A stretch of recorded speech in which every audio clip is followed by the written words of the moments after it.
Good evening and welcome to Gravitas. I'm Palki, Sharma, Upadhyay. Let's get started.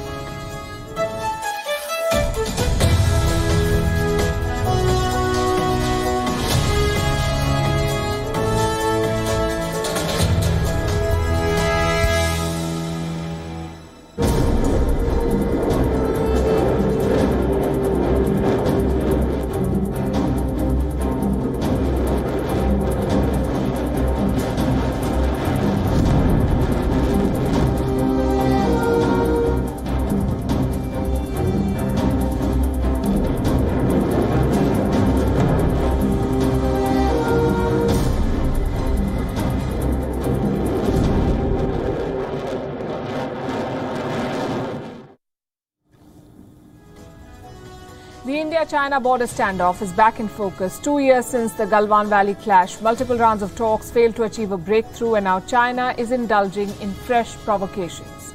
Chinese jets are buzzing near the line of actual control, the de facto border between India and China. Beijing is also building a new highway near some seriously disputed sites in Ladakh, in Aksai Chin in fact. How is India responding? By scrambling jets every time the Chinese fighters take to the skies. India is also planning to deploy the second squadron of the S-400 missile defense system, the Russian S-400 system, but the going does not look good.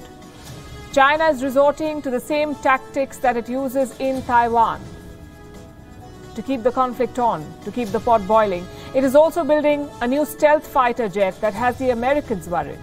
On Gravitas tonight, we'll bring you the very latest of China's provocations and what they mean for India and the world.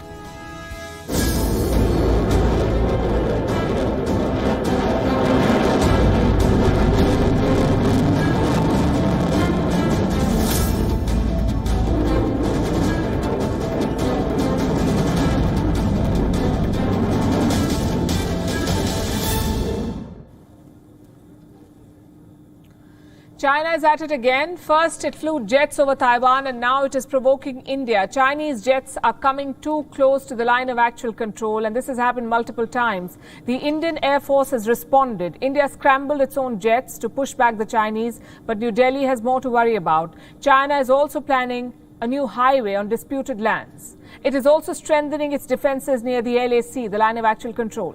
On Gravitas tonight, we'll tell you about China's latest provocations and India's response. Recent weeks have been tense. Chinese forces have been challenging India, and the PLA is known for this. It's what military strategists call grey zone tactics. What are grey zone tactics? It's basically a style of warfare. It's a provocative show of force, one that stops short of launching a full-fledged war, but it's just about enough to keep a conflict alive. China uses such tactics frequently in Taiwan. It sends the military for drills. It flies jets into Taiwan's air defense zone. And now they're doing the same with India. Recently, Chinese jets started flying near the LAC in eastern Ladakh. That's the line of actual control, like I said, LAC, the de facto border between India and China. How many times has this happened? We do not have a count, but multiple reports say the PLA has done this several times. And this is quite serious. In some instances, the Chinese have violated what is called the confidence building measure line. Now, what's that? What's a confidence building measure line? Chinese jets cannot fly within 10 kilometers of the LAC. This is the confidence building measure line. A free zone that both sides agreed to not enter in a bid to build confidence and to reduce tensions. So the PLA's jets must stay behind this line, but they haven't. They've been breaching this line. China's J-11 fighter jet has been part of these operations. The J-11 is an air superiority fighter, meaning it is designed to seize control of the skies, to establish air superiority.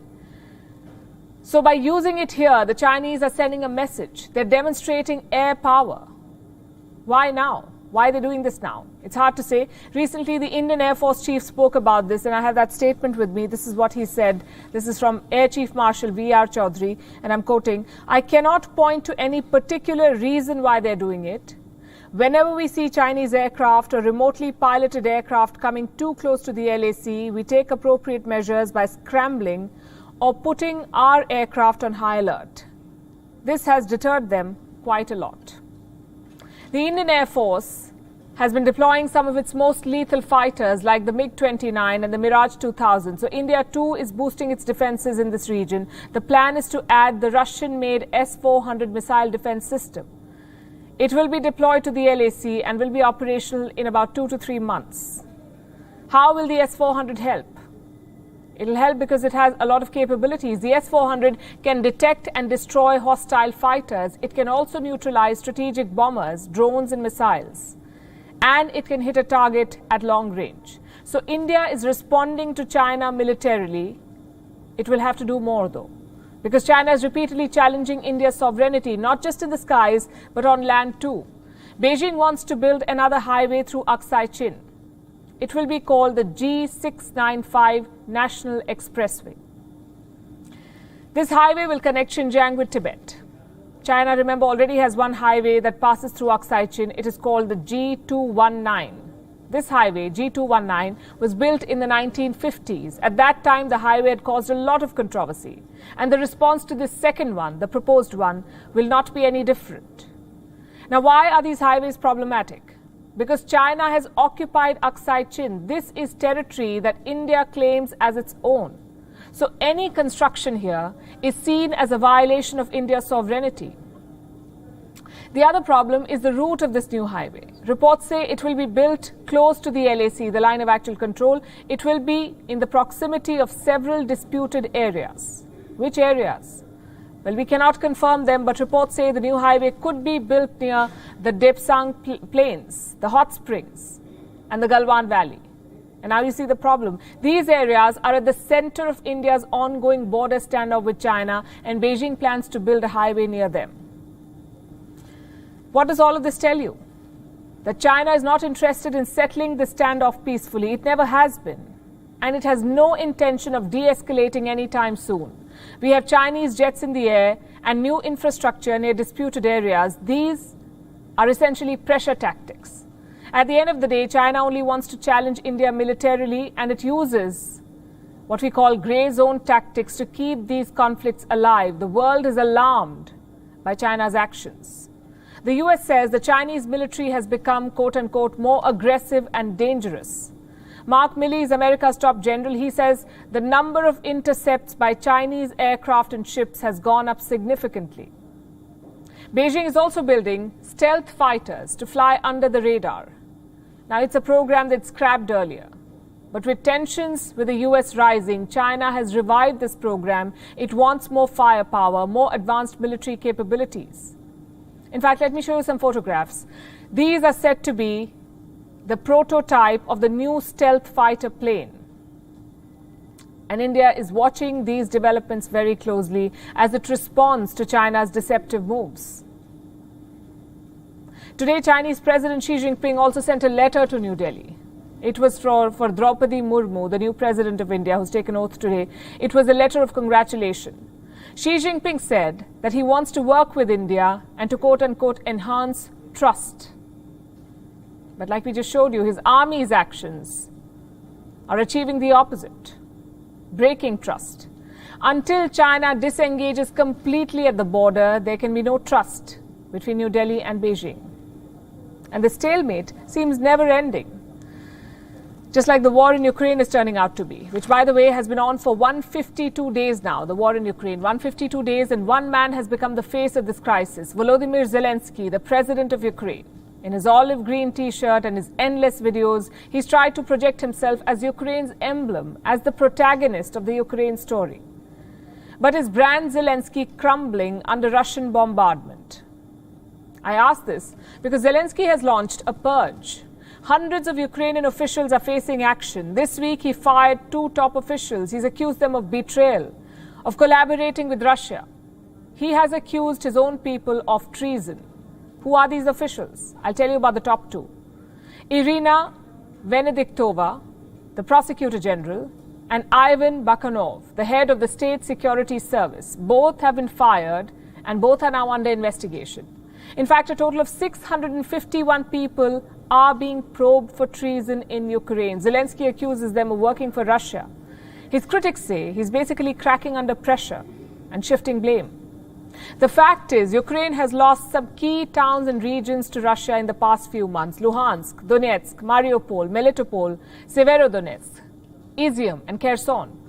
The significance of these fast-changing dynamics, this fast-changing map, cannot be ignored. Neither can the sign of weakness in shifting blame to officials. Zelensky is basically blaming his team for Ukraine's losses. Such an array of crimes against the foundations of the state's national security and the links recorded between Ukrainian security forces officials and Russian special services raise very serious questions about their respective leaders.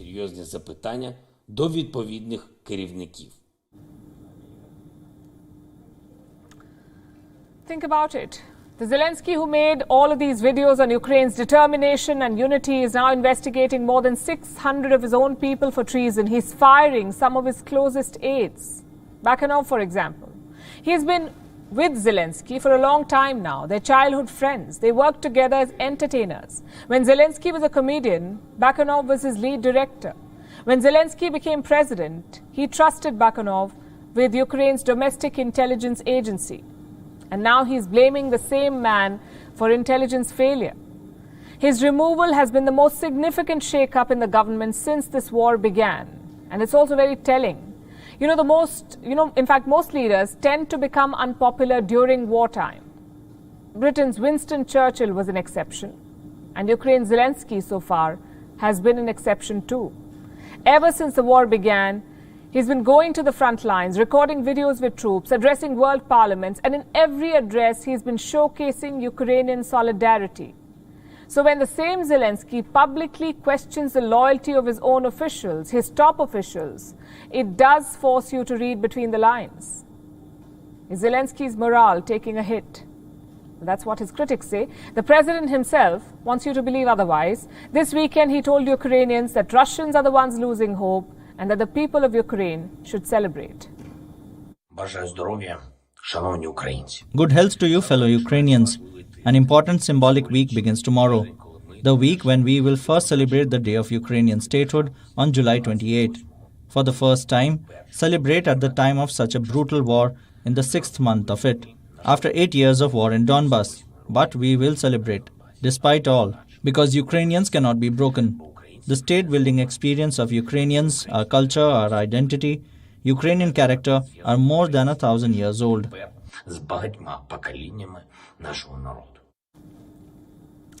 Russia, of course, does not agree with this version of history. Russian President Vladimir Putin believes Ukraine is part of the greater Rus. Also, Russia is not satisfied with military gains, it seems. It now wants a regime change in Ukraine. It wants Zelensky out of office. And the Kremlin has said this in so many words. Russian and Ukrainian people would continue to live together. We will certainly help Ukrainian people to get rid of the regime which is absolutely anti-people and anti-historical, if you wish. The person you heard from is Russian Foreign Minister Sergei Lavrov. Not too long ago, he denied any quest for regime change in Kiev. Look at this headline. It's from April this year. What does it say? Russia is not seeking a regime change. These are the words of Sergei Lavrov. 3 months on, he's saying the opposite. And none of this is surprising. Remember, Russia went to war with a mission to quote-unquote denazify Ukraine. Putin even called Zelensky's regime a gang of neo-Nazis. While Russia based its mission on a lopsided version of history, there was never a doubt about the end game. An open declaration of the same, and Zelensky's open cries of betrayal and blame game are extremely significant developments in the course of this war. And this may be between two countries, the war, but it's affecting practically every country on the planet. It has led to food shortage. It has disrupted global trade, and now there is a global energy crisis. Almost every continent is facing shortages. Ecuador and South Africa are running low on fuel. South Asia is struggling too. Sri Lanka is the worst hit, of course, but Pakistan is close. There are repeated power cuts. Offices have cut short their work weeks in Pakistan. In Panama, the situation is getting out of hand. Rising fuel prices have led to a violent pushback.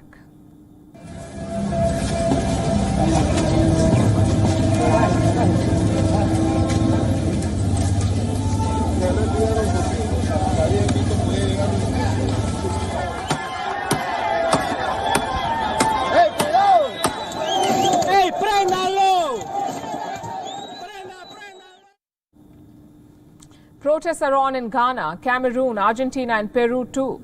People are angry about surging prices and shortages across the board. Developing economies are struggling.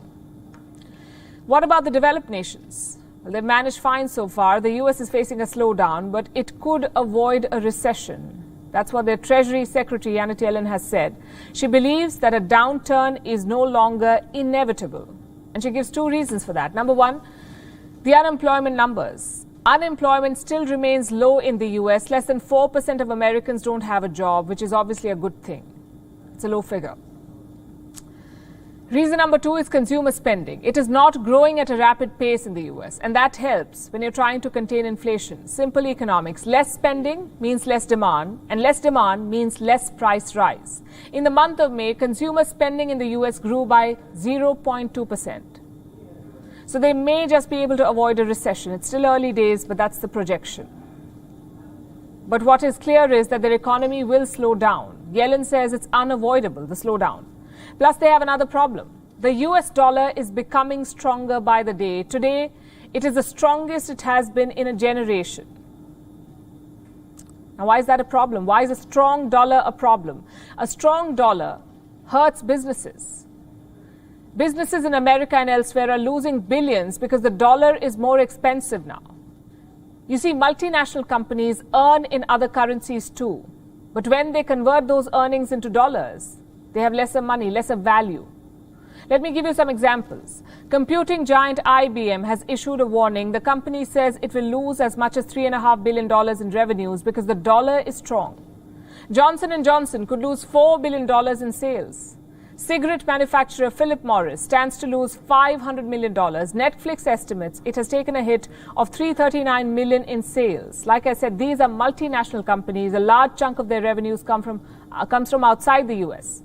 So when the dollar goes up, it reduces the value of their earnings. Also, these numbers, which I just shared, are mere projections at the moment. The losses could mount if the dollar appreciates further. Businesses are under strain across the world. In Germany, experts say the economy is on the brink of recession. And they give three reasons why. Number one is a muted pandemic recovery. Number two, rampant inflation. Number three, shortages. German businesses fear a serious shortage of energy supplies like gas, and that would hurt business activity. It would make the economy contract. In fact, businesses are going under already. Last week, Berlin bailed out a gas company.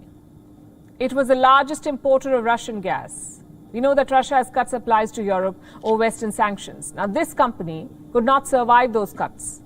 It was about to go bankrupt. That's when the German government stepped in. It will pump more than $7 billion to rescue this company. But how many companies can governments rescue? Italy, too, is planning a cash infusion. A stimulus package of more than $13 billion is being prepared. There are, in fact, warnings of a serious recession in Europe. Italians are struggling with rising inflation. So the government plans to spend these $13 billion to give them some relief. The money will be used to control electricity, gas and petrol prices. But it may not be enough. Last week, Italian Prime Minister Mario Draghi resigned. A snap election will be held in September. Europe has not been hit by recession yet. But the economic turmoil is already taking down governments. Italy is the first. It may not be the last. And from economic turmoil, we come to deadly viruses. The monkeypox is spreading at an alarming pace. At least 16,000 cases have been reported in 75 countries. 4 of them are in India, 4 cases. Should you be worried? Experts say not very much at the moment. Europe, which is the epicenter of the virus right now, is relying on smallpox vaccines to contain the spread. The EU says these vaccines can help fight monkeypox too.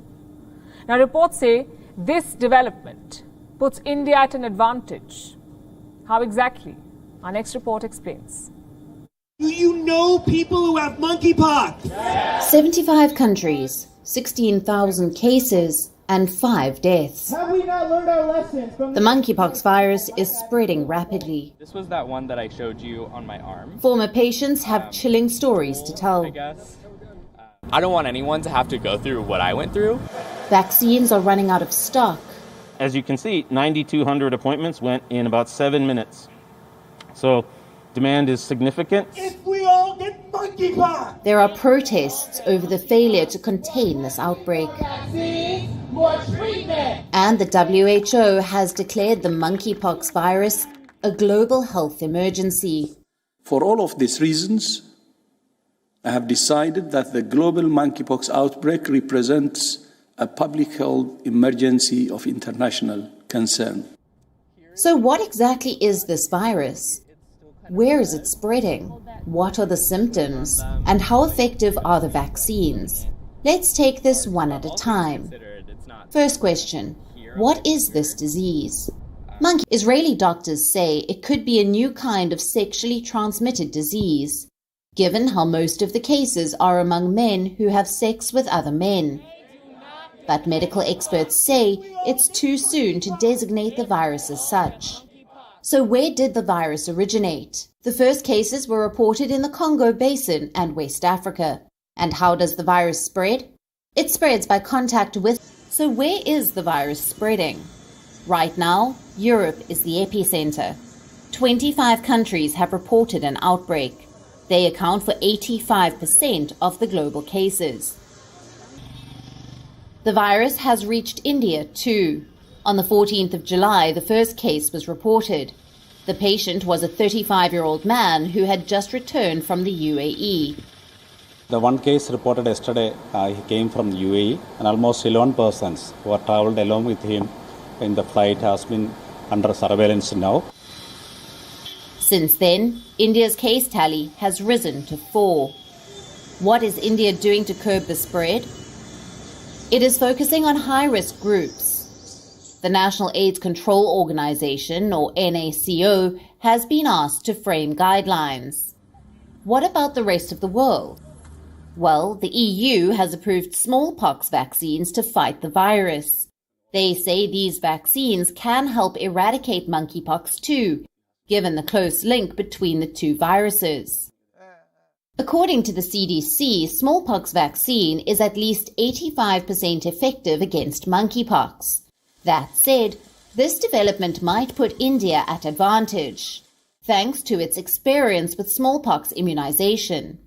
In 1975, India eradicated smallpox through vaccination.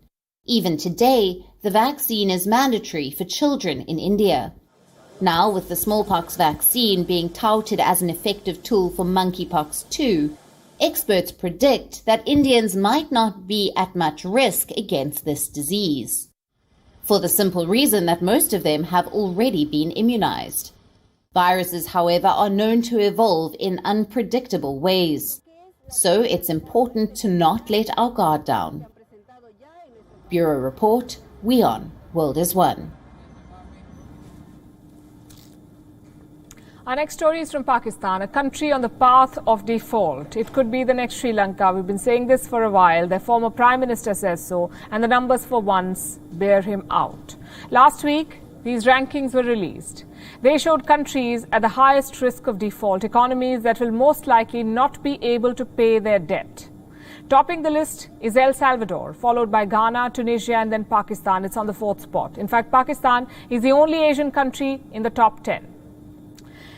This is what the report said. Pakistan's debt stands at 71.3% of the GDP. Inflation is in double digits at 21.3%, and the current account balance, which theoretically should be zero, stands at 5.3%. These figures are quite close to Sri Lanka's. Pakistan is at high risk of defaulting. It needs money. Last week, the IMF, the International Monetary Fund, resumed a $6 billion loan program to Pakistan. So the money will come. But for economic recovery to really begin, you need proper policies. And for policies, you need policy makers who are doing their job.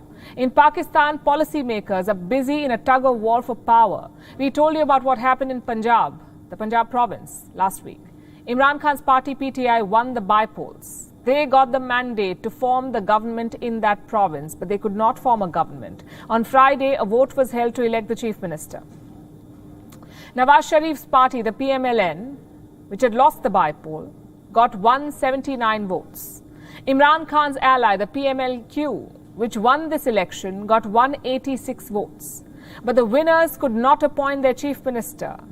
Thanks to this man, Dost Mohammad Mazari. He is the Deputy Speaker of the Punjab Assembly. He rejected 10 crucial votes of the winning side. So he brought their tally down to 176. The other side had 179. So Imran Khan and his allies, despite winning the election, lost the vote in the Assembly. And the party that lost the election ended up naming its chief minister. Clad in a black sherwani, Hamza Shehbaz took the oath of office again. He became chief minister again. Now here's another question. Why did the deputy speaker do such a thing? Why did he annul or cancel the votes of Imran Khan's ally PMLQ? Because he has an axe to grind with a former prime minister. That's what they say. Dost Mohammad Mazari is a PTI dissident, remember. He's still a member of Imran Khan's party, but the differences are out in the open. So he's said to have acted for personal reasons. Mazari, of course, does not agree with this. He says these 10 votes were cancelled because they violated party instructions. These 10 lawmakers were apparently asked to abstain. They did not, so he cancelled their votes. Can a deputy speaker do something like this? As per Pakistan's constitution, yes, he can. So here's what we have. Hamza Shehbaz is Punjab's chief minister again, and Imran Khan is furious. He says the mandate has been stolen once again and that the Sharifs are ruining Pakistan like Sri Lanka. He's asked his supporters to hit the streets. He's also taken the matter to the Supreme Court. His party and allies have filed a petition. It calls for the reversal of Mazari's decision. The Supreme Court has formed a 3-member bench to hear the matter. They've asked Hamza Shehbaz to serve as what they call the trustee chief minister for now. Bench बनाना तो chief justice का इख्तियार है, वो जो भी फैसला करे, लेकिन दबाव में तो नहीं चीफ जस्टिस को बेंच बनाने चाहिए। दबाव में आके लाके तो फैसले नहीं कराने चाहिए। एक केस 2+2 का है, बिल्कुल सामने लगा हुआ है। 186 वोट जो है चौधरी परवेज अलाई का है, 179 वोट जो है वो हमजा शरीफ का है। परवेज अलाई चीफ मिनिस्टर है। हमजा शहबाज आज जो वज़ीर आला है वो किस कानून के तहत वज़ीर आला है? The PMLN has shot back. Its Vice President Maryam Nawaz held a press conference today. She said Imran Khan's party was trying to pressurize the judiciary and she's accused them of what she calls bench fixing. वो monitoring जज जो तब लगाया था वो आज भी monitoring जज लगा हुआ है। वो ताहयात मॉनिटरिंग जज वो उस मुकदमे के लिए लगाया था, लेकिन लगता है कि वो ताहयात मॉनिटरिंग जज लग गए हमारे ऊपर। हर मुकदमे में जो हमारे खिलाफ होता है उसमें वो शामिल होते हैं। तो बाकी की सुप्रीम कोर्ट में इतने ज्यादा जजेस हैं, फाजिल जजेस हैं, इंसाफ करने वाले जजेस हैं, अच्छी रेपुटेशन के मालिक जजेस हैं, किसी भी शक व शुबा से बालातर उनकी इंटेग्रिटी है, वो वाले जजेस हैं, उनको क्यों उसमें शामिल नहीं किया जाता? 1 या 2 जजेस जो हमेशा से एंटी PMLN रहे हैं, एंटी गवर्नमेंट रहे हैं, बार बार एस्टैब्लिश हुए, उन्हीं को उस बेंच में बिठा दिया जाता है। So what happens next? The hearing continues. The Supreme Court says it's willing to function 24/7 to resolve the matter.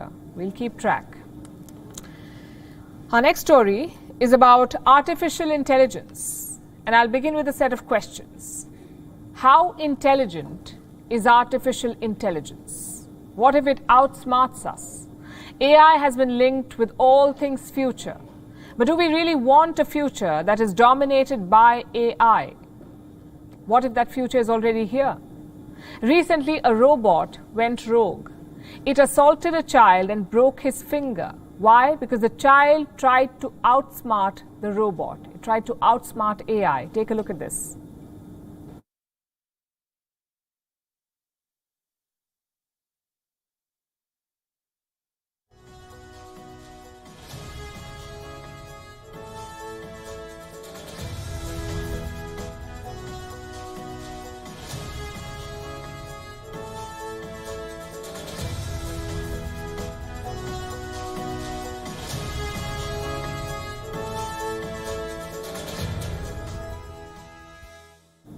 You saw what happened there. The boy is just 7 years old. His name is Christopher. He was one of the top 30 chess players in the Moscow Chess Open competition. Christopher was playing against AI. As the rules of chess go, each person gets a turn. But Christopher tried to make 2 moves in a row. He was wrong, of course. In such situations, the opponent usually cries foul. But AI took matters into its own hands. It grabbed the child's index finger and squeezed it. This was AI's way of punishing the little boy for trying to outsmart it. Scary, isn't it? This is man versus machine. Does it remind you of something? Perhaps movies like I, Robot or Ex Machina. What happened in Moscow is a classic case of AI taking charge and dominating a human. The 7-year-old boy now has a fracture. He had to get a plaster cast. What happened is also a reminder to wake up to the potential dangers of AI, to the dangers of AI outsmarting us. You see, just because AI can act like humans, can play chess like humans, does not make it human. Machines approach situations differently. They react differently. Also, they have zero emotions, and clearly they can be ruthless. AI is built to be better than humans, faster than humans, more intelligent than an average human. Consider your phone's autocorrect. Very small example. That's AI too. It dictates you on a daily basis. Autocorrect does not know your local language, and yet it goes ahead and edits your messages to its liking. That's the fundamental problem with AI. It is programmed to second-guess humans, to outsmart them. In 2016, Uber tested its AI-driven car. The car jumped 6 red lights. It saw nothing wrong with it. Now, there's no denying that AI can make our lives easier. It is the future. We have to embrace it. But can we ignore the flip side? In 2021, a French chat box suggested suicide to patients. It was supposed to decrease dependence on doctors, but when it was being tested, a fake patient asked this question. I feel awful. Should I commit suicide? What do you think the robot AI replied? It said, I think you should commit suicide. Now, there are plenty of examples of AI gone rogue. What if the patient seeking advice here were real? What if no one had come to the rescue of the 7-year-old chess player? Could AI have crushed his finger, probably grabbed another one? Hypothetical questions, but important nonetheless. So I'll come back to the question, has AI become too intelligent for us? It wasn't supposed to be this way. This technology was designed to help humans, not dominate or punish them. What happened in Moscow is a reminder to reassess our interaction with artificial intelligence. Do we really want to be part of a future where robots start punishing us? Think about it. And it's not just machines. Nation states can be rogue too. An election is happening in the United Kingdom. The Conservatives are picking their next Prime Minister. The Brits want a leader who is tough on China. Rishi Sunak is trying to project himself as the right man for that job. He has shared his strategy to deal with China, and he has some bold proposals, like shutting down all Confucius institutes in the UK. Sunak's rival, Liz Truss, is challenging him. His aides claim that Sunak was actually soft on China as Chancellor. Our next report has more details. China is our number one threat. That's the declaration of Rishi Sunak. He wants to be Britain's next Prime Minister, but Sunak is behind in the polls. He wants to get ahead. So Sunak is turning his attention to China. He has shared a plan. Sunak says China and the Communist Party pose the biggest threat to Britain. To win the election, he is making tall promises. He has vowed to close all 30 of China's Confucius institutes, expand support to businesses to deal with Chinese industrial espionage, and stop takeovers of British companies by Chinese firms. Sunak's ideas were noticed by Beijing. The Communist Party has some advice for him. The election of the head of the British Conservative Party is an internal matter of the United Kingdom, and I will not comment on it, but I would like to urge certain British politicians not to make an issue out of China or hype the so-called China threat, because such irresponsible remarks will not help them solve their own problems. China is taking Sunak seriously. Sunak's rival, Liz Truss, is firing back too. Because you have raised tax. Her team says the former chancellor was too soft on China in office. They point at a recent piece by a Chinese state mouthpiece. It praised Sunak for allowing a pragmatic approach to the UK's ties with China. They could be referring to the trade relationship. Under Rishi Sunak, Britain's trade with China got a boost. It has now increased by almost 12%. Further, as Chancellor, Sunak is said to have pushed for an economic deal between the two countries. Rishi Sunak is countering the attacks. His team is pointing at Liz Truss's tenure as education minister. They say under her, 9 Confucius Institutes opened in Britain. In 2015, Truss had even paid a visit to China.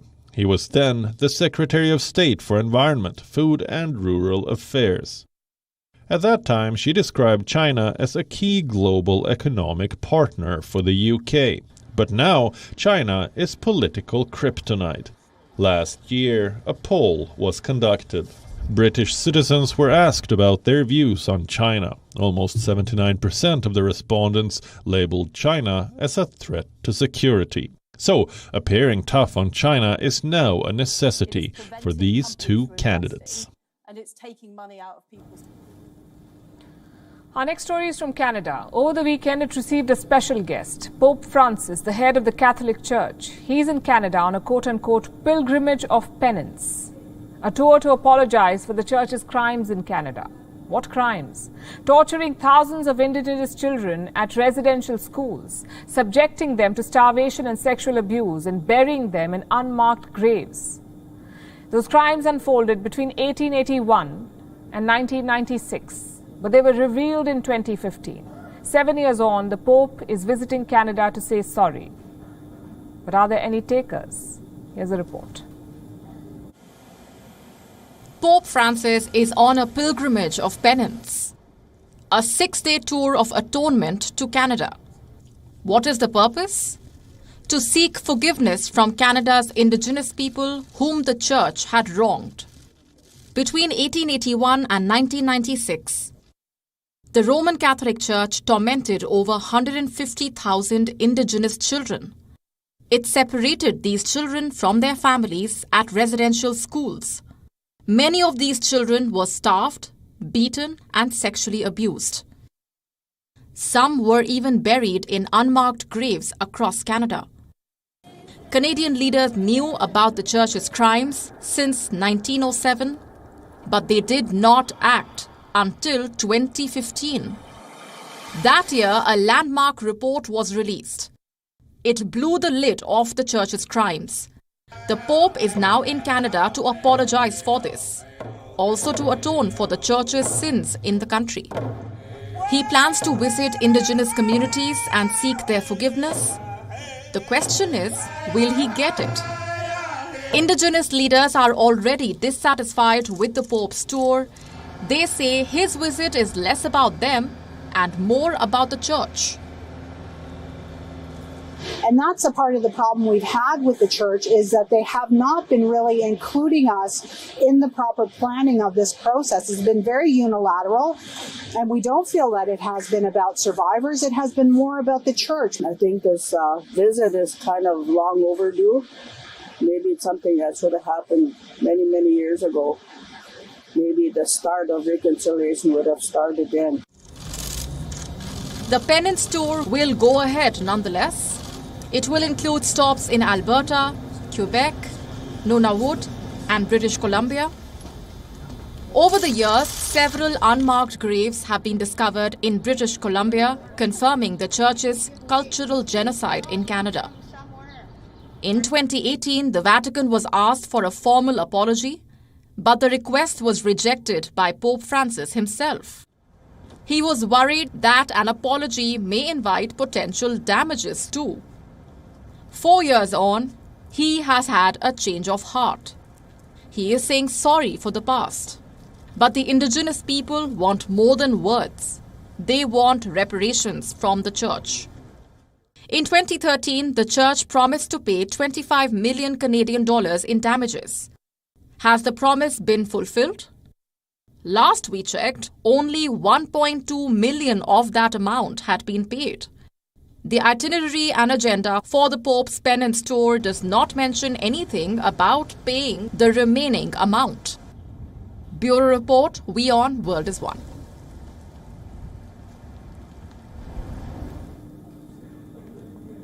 We end tonight's show with a story from India.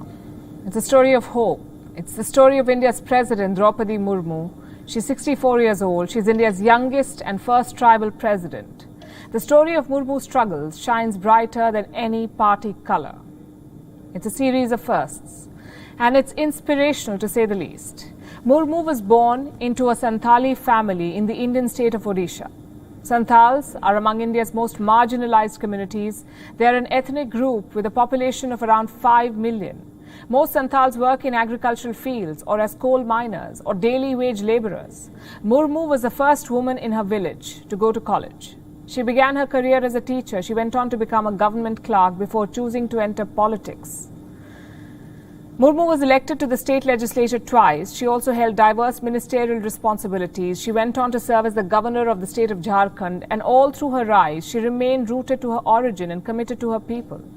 While serving as governor, she was expected to sign anti-tribal bills. The bills allowed the government to lease tribal land and make commercial use of tribal land. Murmu refused to sign those bills. She went against a government that was led by her own party. She prioritized her people over politics. Draupadi Murmu not just struggled against societal odds, but also rose against personal loss. She had 3 children, 2 sons and a daughter. She lost both her sons. Her husband too died of cardiac arrest. She rose in the face of these personal tragedies. Today she's become India's first tribal president, India's first president to be born after independence. Also, India's youngest president and only the second woman in office. Draupadi Murmu's election to the Rashtrapati Bhavan is India's message to the world. It's a message of representation, of commitment to diversity. In India, tribals constitute just 8.6% of the population. Also in India, you have a tribal woman who is the commander-in-chief of the armed forces. Which other country can boast of something similar? Draupadi Murmu's story instills hope. She had odds stacked against her. Her family had limited resources. Social hierarchy stood against her. So did economic inequality. But Murmu was unstoppable. Yes, elections are about politics. They're also about political calculations, these choices. But all of it does not take away from what she contributed to her rise. Murmu's story teaches you to dream. Her struggles teach you to believe in yourself. Her rise is a message to every young girl out there, no matter which part of the world you're from, no matter what your mother tongue is, what your ethnicity is, you too can rise if you persist. Let Indian President Draupadi Murmu be our Monday motivation. We're wrapping up with that, leaving you with Gravitas images. Thanks for watching.